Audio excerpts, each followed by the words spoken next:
between 20 and 25 snaps. Flacco, another throw, looks, touchdown! Maybe he didn't know who to be his play, but he knows where to go to catch the passes.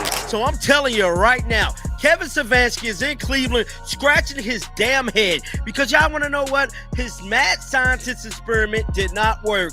Joe Flacco went up there and stunk up the place.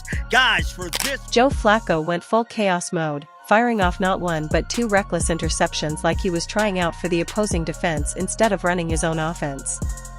Meanwhile, Kevin Stefanski's frustration hit a whole new level, somewhere between ripping up his own playbook and walking off the sideline. This isn't just sloppy football anymore, it's a tragic comedy playing out in real time, and the Browns are stuck center stage. Buckle up, because Stefanski's sideline meltdown is the kind of spectacle fans can't look away from.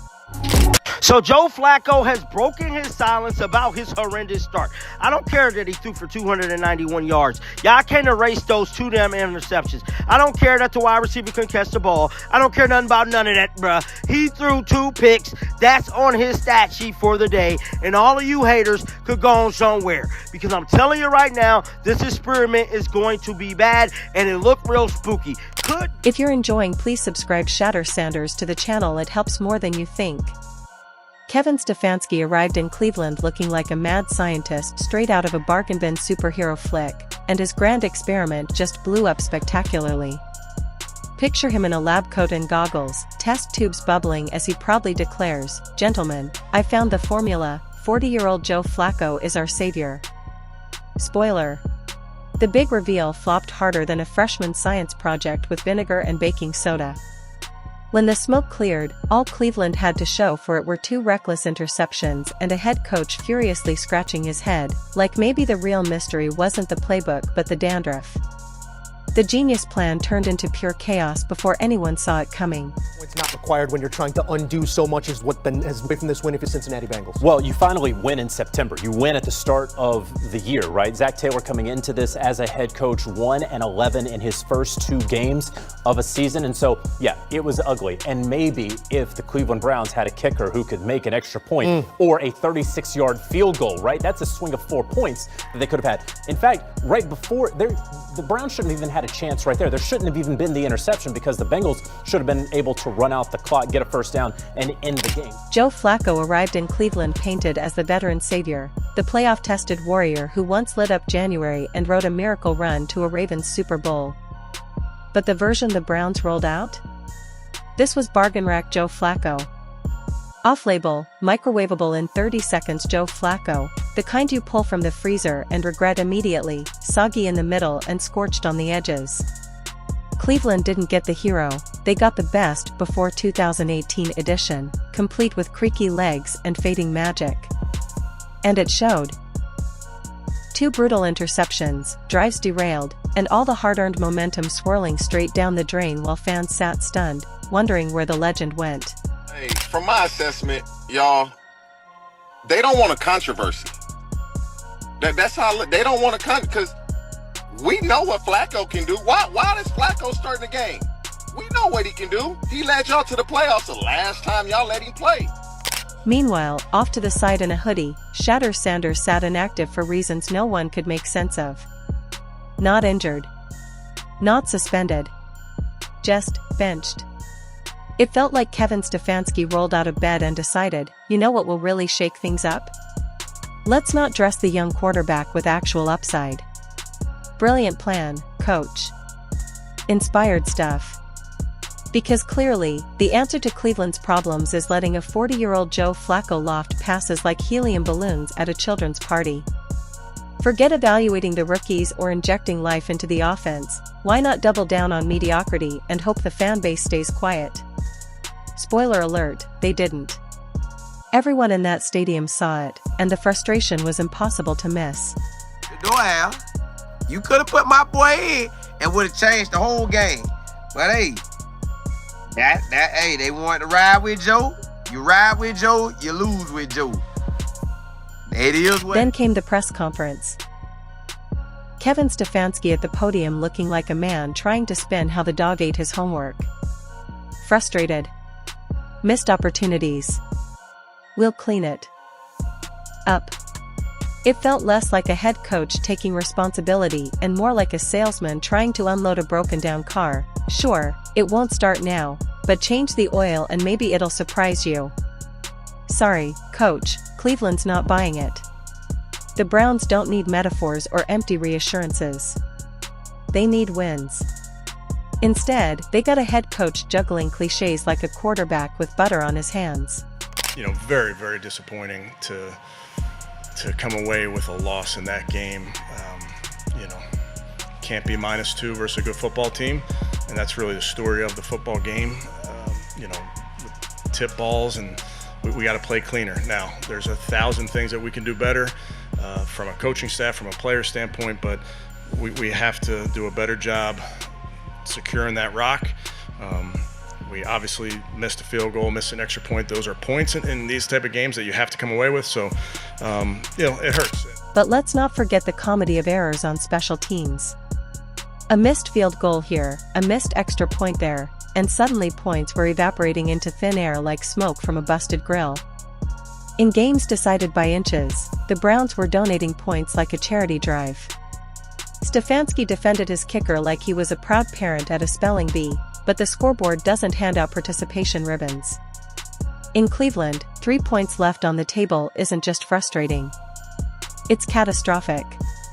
Then came the deflected passes and the dropped balls. Stefanski, ever the optimist, stood tall and said his receivers are reliable. Harold and Dylan, 2 names that sound like a tax preparation service, suddenly became the leading receivers. They weren't just filling in, they were shining, proving that maybe, just maybe, the future wasn't so bleak. And what did Stefanski do? He treated them like side notes, as if it was totally normal for 2 rookies to outshine the veterans you're supposedly counting on.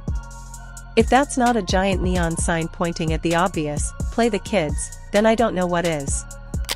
Cleveland, you could be 1-0, but you ain't. You're 0-1. Now, last year you started 0-1 and you see what it looked like. Y'all look more competitive, which y'all probably looked competitive last year.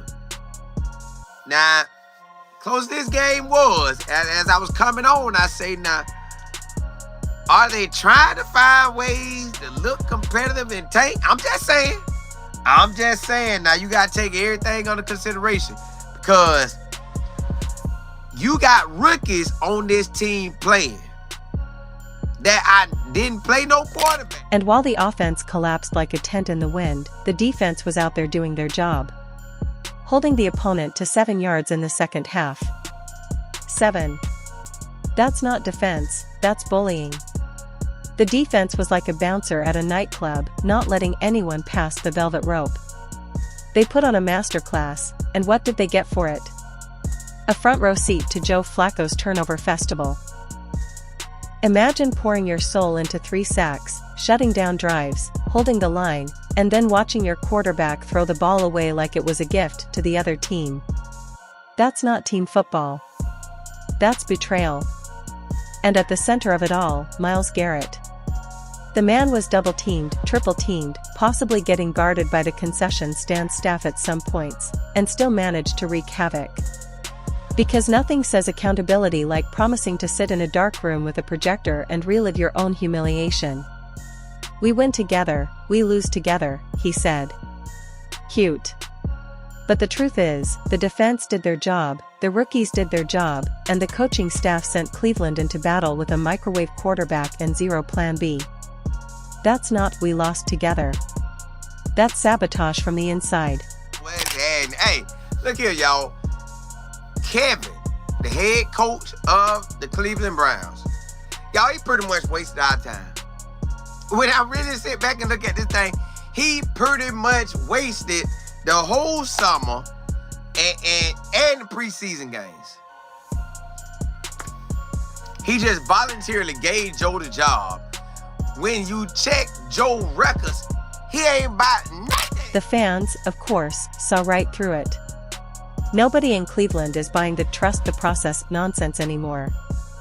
Flacco isn't the process. Flacco is the placeholder you grab when you run out of actual options.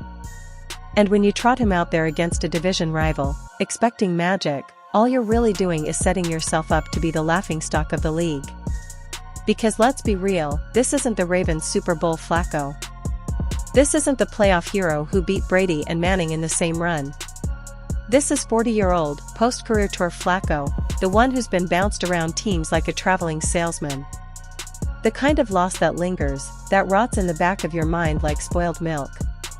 Stefanski tried to put a positive spin on it, talking about effort, talking about learning opportunities. But no amount of corporate speak can change the reality. Cleveland had the game in their hands, and they threw it away. Twice, literally. Cleveland Brown fans, man, they're going crazy, man, in the city of Cleveland, man. After the Cleveland Browns dropped their season opener to the Cincinnati Bengals, 17-16. And there's a lot of fans showing their frustration with Kevin Stefanski and Joe Flacco. Now, we all see what unfolded. We all see what unfolded in that game. And it seems like Cleveland Browns can't get out their own way as an organization. It's not just about one game, though. It's about the bigger picture. Because if this is what the Browns look like with Flacco, and if Stefanski is too stubborn to play his rookies, then the rest of the season is going to look like a slow-motion train wreck. Every week will be the same cycle. Defense works miracles, offense wastes them, Stefanski mutters frustrating 20 times in the press conference. Rinse, repeat, finish at the bottom of the division. The Browns are setting themselves up to be the punchline. And let's be honest, the NFL loves a Cleveland punchline. For years, the franchise has been the league's favorite comedy act. They've been the bad luck team, the factory of sadness, the team that could invent new ways to lose. And just when fans thought maybe, just maybe, things were turning around, here comes Stefanski with his science experiment and his microwave quarterback, dragging them right back into the mud. Fans are already roasting the team, calling Flacco a press start microwave quarterback, comparing him to a frozen dinner you regret buying. And they're right. Cleveland had the pieces to compete. A dominant defense, young receivers stepping up, and a potential future star in Shatter Sanders. But instead, they chose to stick with a quarterback who looked like he was still playing in 2012. Flacco gets hurt, Dylan Gabriel and Shador, you let them split the game. Tyler Huntley's getting cut tomorrow. Yeah. You let them battle it out. And so to me, it was like, wow, you put him in with guys that's gonna be on the street tomorrow. They all getting cut, Shannon. Everybody Shador play with. They getting cut tomorrow or Monday. And so you didn't get this man a fighting chance to compete. He went into a gunfight with 2 knives. He gonna lose that every time. So yes, Stefanski is frustrated. The fans are frustrated. The defense is frustrated. Everyone's frustrated. But the difference is, the fans can't fix this. The defense can't fix this. Only Stefanski can, and right now, he's doing everything but. The Browns don't need another press conference filled with excuses. They don't need another week of watching the tape. They need accountability. They need change. And they need it fast, before the season slips away completely. Because otherwise, this will just be another chapter in the same sad Cleveland story. The one where hope turns into despair, talent turns into wasted potential, and the team becomes the laughingstock of the league once again. The Browns had a chance to prove they were different. Instead, they proved they were exactly who we thought they were. And the worst part? It's only just beginning. And here's the thing nobody in Cleveland wants to admit out loud, this whole Joe Flacco saga feels like déjà vu. He's just the latest in a long line of emergency hires, the football equivalent of hiring your uncle to DJ your wedding because the real DJ cancelled. Sure, he'll show up, plug in his ancient laptop, and blast some Bon Jovi, but is anybody dancing? Absolutely not. That's what Flacco felt like on Sunday, background noise nobody asked for, and by the end of the night, everyone was praying for silence. Well, guys, man, the Cleveland Browns, man, their fans are showing their frustrations with Kevin Stefanski and Joe Flacco after their Week 1 loss to the Cincinnati Bengals, 17-16. It's a lot of blaming going around and a lot of things. The part that stings is how preventable this mess was. Stefanski had choices. He had rookies ready to go, young blood itching to prove themselves. But instead of rolling the dice on fresh energy, he doubled down on a quarterback whose prime ended when Obama was still in office. That's not strategy. That's fear. That's a man terrified of the unknown, so he clings to the safe option that's not actually safe at all. Because nothing screams safety like watching your quarterback hand-deliver the ball to the other team, twice. And those interceptions weren't just turnovers, they were insults. They were Cleveland's version of free samples at Costco. Here, take one, no charge.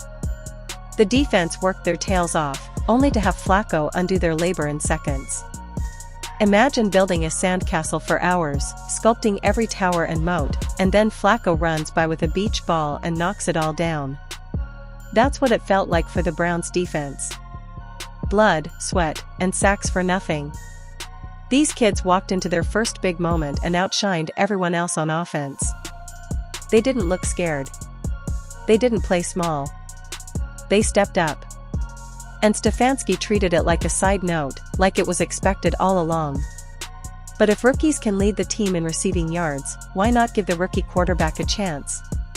Why not see what Shatter Sanders can do? Oh right, because apparently in Cleveland, the logic is upside down. Veterans get rewarded for failure, rookies get punished for existing. Stefanski hella mad. Oh my God, he's super mad. He in the press conference like this. Oh man, I'm just frustrated. Oh man, we could have had that one. No player. We don't want to hear no frustration. You got Brady mode on your roster and you did not use him. If there's one person who should have been throwing his helmet on the sideline, it's Myles Garrett. This man was out there being triple teamed, still breaking through, still creating chaos, and the offense gave him nothing. Absolutely nothing. It's like showing up to a potluck with a 5-course meal only to watch your friend bring a bag of stale chips. Garrett deserves better. The entire defense deserves better. But no, instead we get Stefanski mumbling about watching the tape. At this point, I'm convinced the tape is just a loop of old Ravens highlights of Flacco, and Stefanski sits in the dark pretending it's still 2012. See? He's elite. He's elite. Meanwhile, reality is slapping Cleveland in the face harder than those 2 interceptions did. The bigger question is this: how long does Cleveland tolerate this circus? How many more frustrating losses before the fans turn completely hostile? Teams that cling to washed-up veterans over developing young talent always end up in the same place, irrelevant. The Browns risk becoming a cautionary tale yet again, and the AFC North isn't exactly forgiving. 1-point losses don't get sympathy cards in this division. They get you stomped out by the Bengals, Ravens, and Steelers week after week until your season is nothing but highlight reels of your own misery. God, Joe Flacco, bro, threw 2 picks and they lost the game, dog. I'm here to tell you, bruh, this Joe Flacco experience, I'm telling you right now, it is not finna work. They finna have to play these 2 rookies. I don't give a damn what they say. Them making Shedeur Sanders inactive today was completely ridiculous. But hey, Stefanski says he's proud of the effort. Imagine going to work, screwing everything up, costing the company money, and then telling your boss, yeah, but at least I tried. Try that in the real world and see how fast you're escorted out of the building. But in Cleveland, that's apparently leadership. Proud of the effort, disappointed in the results. Translation: I have no answers, but please don't fire me yet. And let's not gloss over how the missed kicks piled onto the disaster. Those points were crucial, and yet the Browns treated them like optional side quests in a video game. This was a real game, and the scoreboard doesn't care how well you kicked in practice. Cleveland has this incredible talent for snatching defeat from the jaws of victory. It's almost an art form at this point. Defense dominates? Doesn't matter. Rookies shine? Doesn't matter. Veterans blow the game? Well, we'll try again next week. It's a cycle of misery wrapped in excuses. And the worst part is, they keep expecting the fans to buy it. As if every season isn't déjà vu all over again,